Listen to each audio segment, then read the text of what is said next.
Had a boss one time, great mentor of mine, that taught me how to cut loose very quickly from people that are just full of BS. you, you know the type, right? You've seen it 100 times probably in your own life. Some people they're just full of shit, man. I mean, they're just constantly lying or making stuff up or embellishing or making the situation look better than it really is. In fact, a pretty large percentage of people walking around on planet Earth are like that.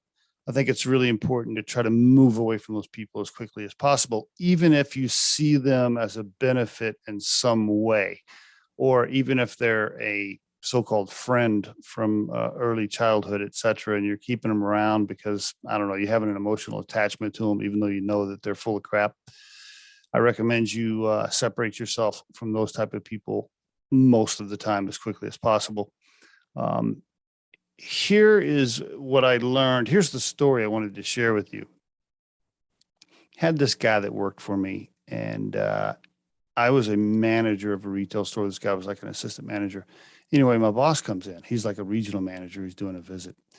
And we're standing on the sales floor, and my boss starts visiting with this young man, and he's, starting to make up stories. Just, I mean, he was, stuff like, oh yeah, my friend is a NASCAR, driver, and we rode around the track, at the Indianapolis 500, and oh yeah, my dad knows one of the Bush family members, and we rode in the helicopter to their cabin, and just, I mean, I'm trying to remember every story he told, but the guy was just, one after another, and my boss is just kind of, my boss is kind of like, okay, well, what's going on with this guy? Anyway, by the end of the day, my boss says, he looks at me and says, just me and my boss, we're together. I think we're out to dinner actually. And my boss is just like, get rid of him. I said, what do you mean? He goes, get rid of him. The guy's full of BS. He's no good. He's bad apple. He's poison. He's just going to make things messy for you. He's like, just find a way to get rid of him. And that day I thought, well, gosh, is that the right thing to do? I didn't know for sure, even though my boss was telling me to do it. But a few weeks went by, and the guy was trouble. He was a nightmare, and I did get rid of him. I should have done it sooner. But I did learn something there early on. This is when I was in my early 20s, by the way. I did learn something. I learned that a lot of people are full of BS. Most people are lying about something. And when I meet new people now, I quickly am trying to read through the situation, look at them, pull back the covers, and figure out whether or not they're authentic, or if they're real, or if they're lying. And if they are lying, how much are they lying?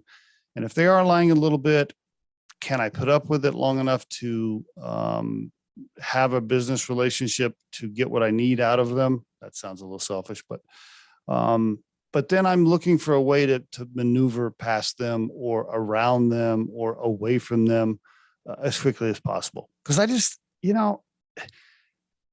life's too short to be dealing with people that are just full of it, right? I mean, and I guess the most important thing is this.